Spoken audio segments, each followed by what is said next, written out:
I see Junior. You see Junior. Well, you want to know what I see? I see pride. I see power.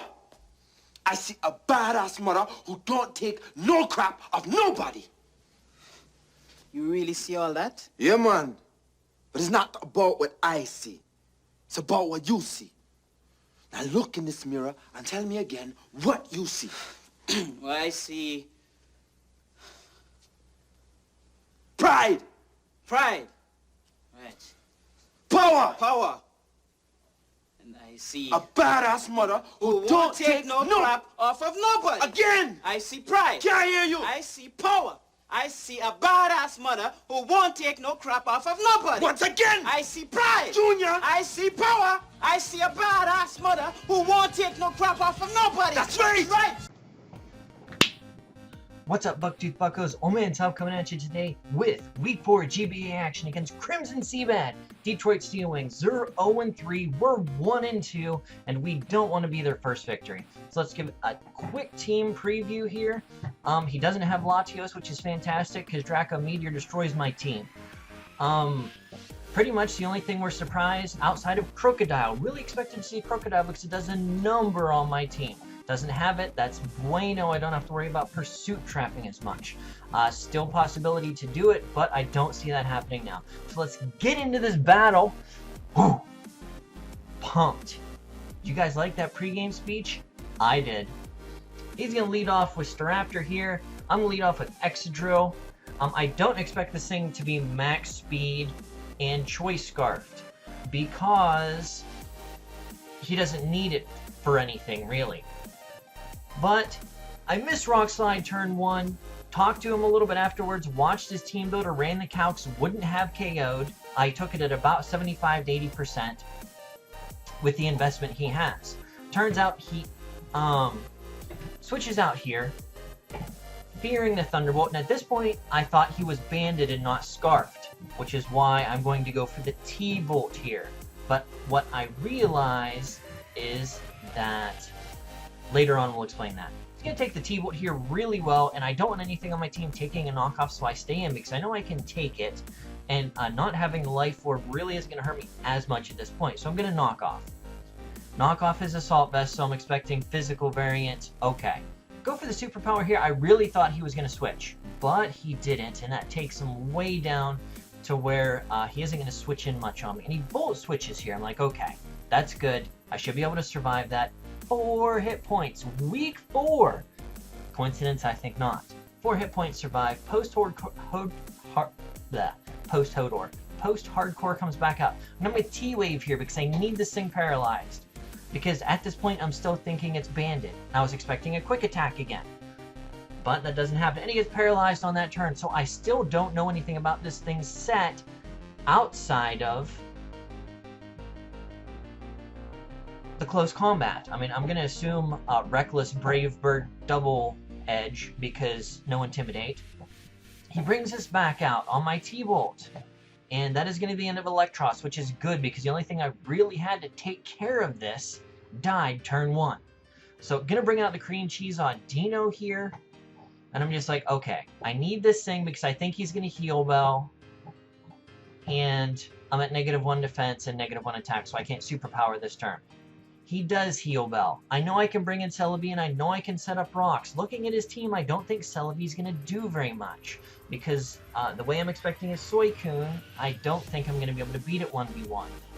And as it turns out, we'll find out. He's going to Toxic me here. Not really a big deal. I mean, obviously it's going to rack up damage. And I just leave Celebi in here. And why do I do that? Because I want to see and get an idea about what kind of set he's running.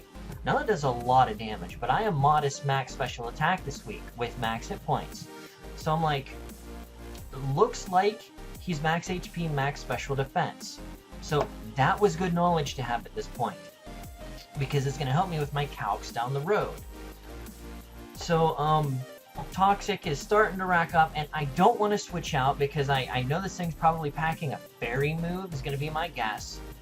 Because it really does well against a lot of my team. And it turns out he does have the Dazzling Gleam. I'm just like, glad I didn't switch out into, like Machamp or Kyurem.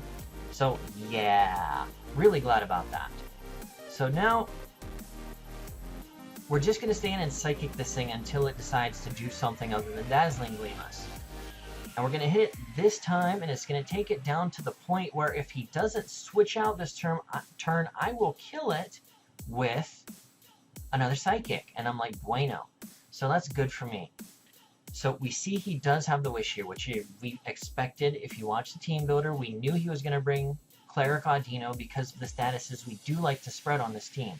Now, Toxic damage is really starting to hurt, but I know I can stay in Psychic and still do some damage to anything. But I mean, the Wish is getting past. At this point, I didn't think it was smart for me to forcefully switch out into anything and get a bad matchup right off the bat.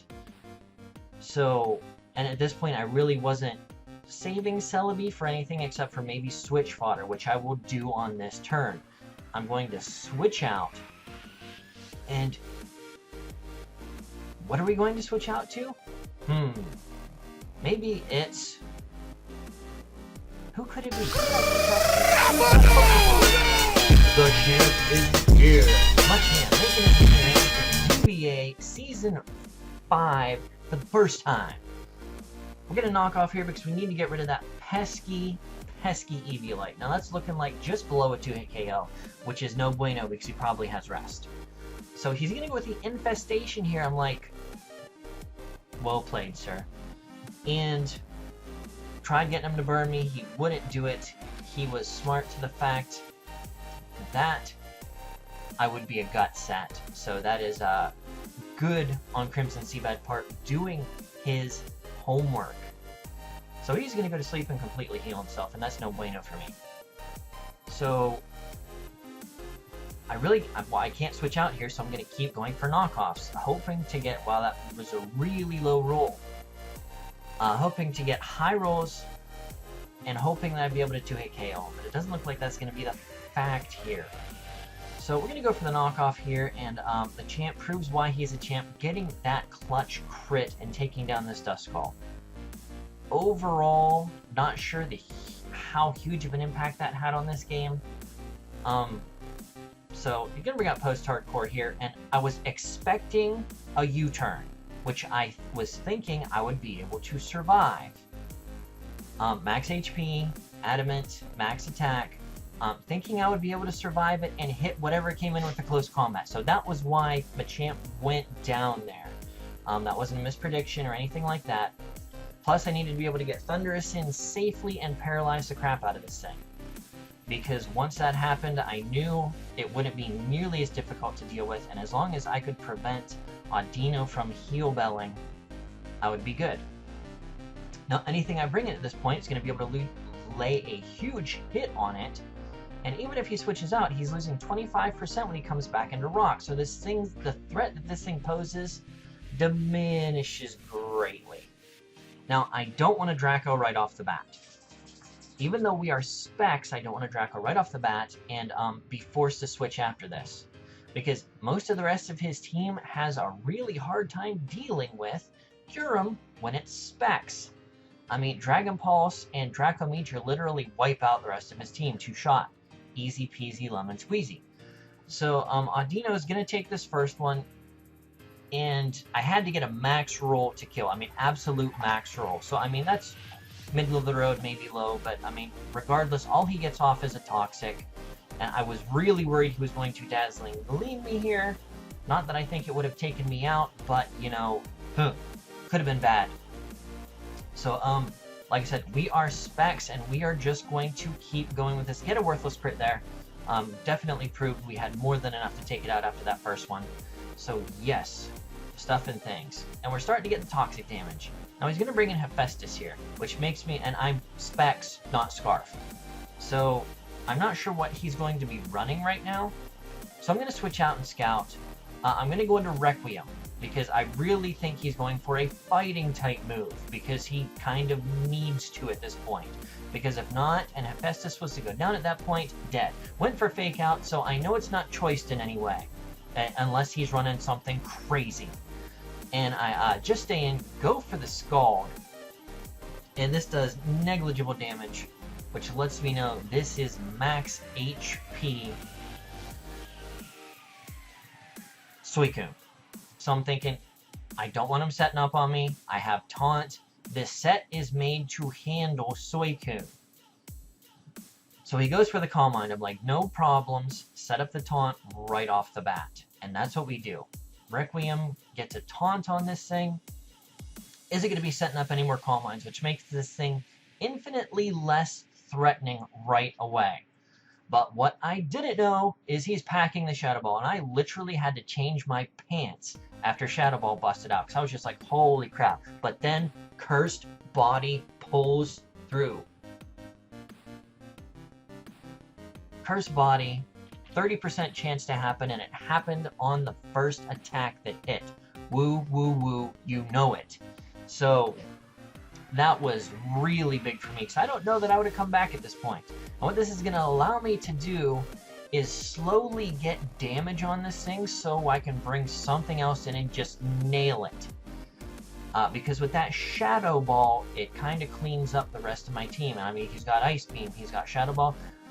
At this point, I'm thinking he might still have Rest, because I hadn't seen it yet. I thought that it was weird they didn't pack a Water-type move, but I kind of thought he'd be going for that instead of the Ice Beam. Once he realized I was Curse Body. But turns out he didn't. So I was under the impression that he had Rest. So I wanted to taunt. So even if he rested, I mean, he'd just be sitting there for 2 turns. I could bring in Celebi, recover, and lay a hit.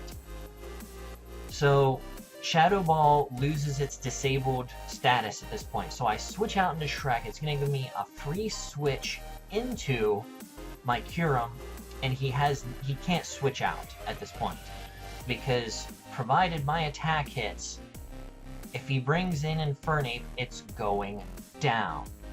So Kyurem, Blue, those of you who don't know, named after my good buddy from the Kanto cast, Blue.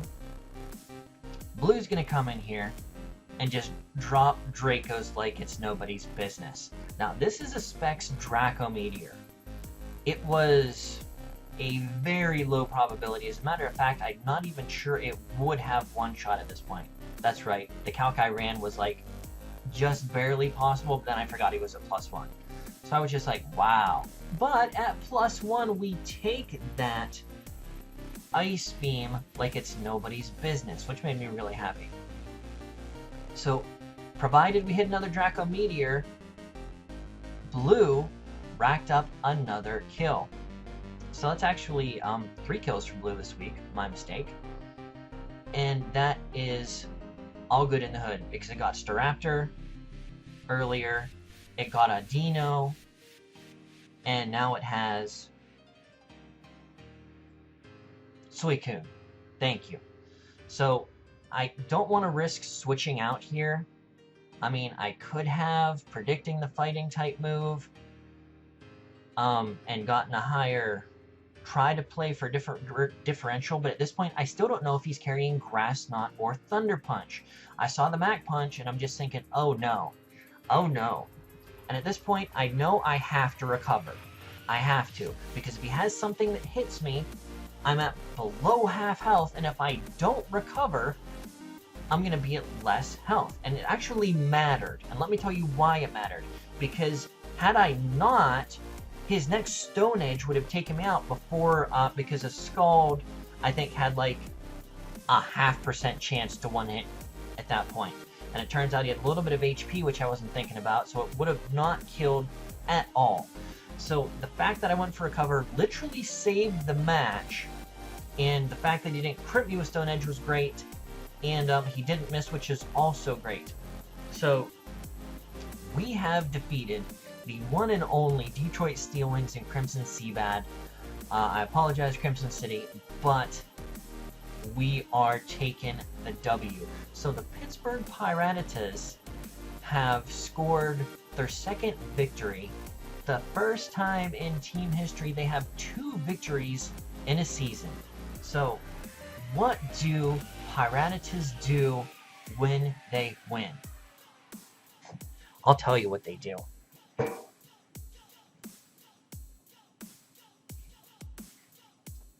Oh yeah. they raise the Jolly Roger. Alright guys, it's been Oldmantup. We will catch you on the flip side. Be sure to catch CrimsonCBAD and all the other GBA coaches whose links will be in the description. Catch you on the flip side. Peace.